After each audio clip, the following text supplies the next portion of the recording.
All right, guys.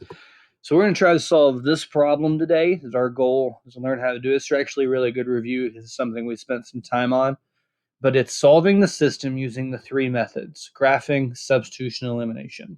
Okay.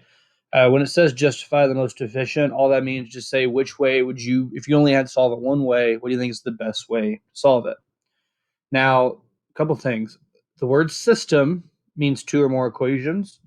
And when it says solve, it means find the solution, which means the answer. Where are these two things the same? Where are they the same as each other? All right, now I'm going to walk through the three ways. So we're going to start with graphing.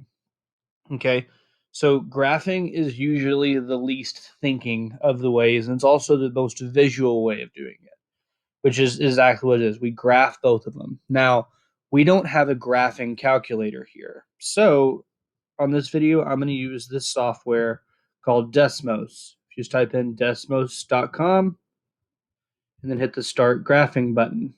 Now, interestingly enough, our calculators at school, you have to solve for y to be able to do this. So I'm going to do that. So the first one, I just type in y equals 2x plus 1. Okay. All right, now the second one, though, I need to solve for y. So to do that, I get y by itself. So to get y by itself, I have to get rid of 2x. Now, the way that I would do that is I would subtract 2x. Okay, would be to subtract 2x from both sides, right? Now, when I do that, I will be left with just 4y over on this side. And since these are not like terms, I can't put them together. So I would just make it 12 minus 2x, exactly how it looks. Now, y is still not by itself, so I need to divide by 4 to get rid of the 4.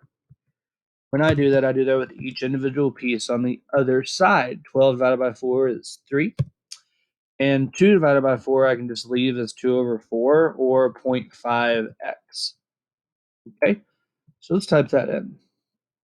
So y equals 3 minus 0.5x. Boom. Now, as you can see the two equations here, to find the solution, we just see right there where those puppies cross. 0.8 and 2.6. 0.8 and 2.6. So I'll just write it right here. 0.8 and 2.6. Okay. All right. Beautiful. So that is the first way of solving. Okay. The first way of solving. Now, elimination.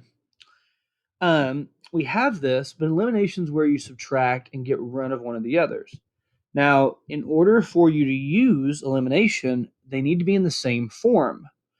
So to make this easier, I'm going to use what we did on the previous problem. Since I solved for y, I am going to mix up the order a little bit so that way they look the same. Okay.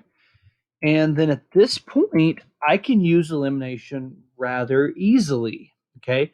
Elimination means to subtract or add to get rid of something. In this case, if I subtract, y minus y is 0. Okay. Equals 2 minus a negative 0.5. Minus negative, that's the same thing as adding. So that gives you 2.5x. And then 1 minus 3 is negative 2. Now at this point, I can just solve for x. So I add 2 to both sides to get here. And then I divide by 2.5. And that'll tell me that x equals 0.8. The exact same that we got on the earlier one. Now at this point, I do need to solve for y. To do that, I just plug in 0.8 for x in one of the two equations. And it should just kind of pop out and be y equals 2.6.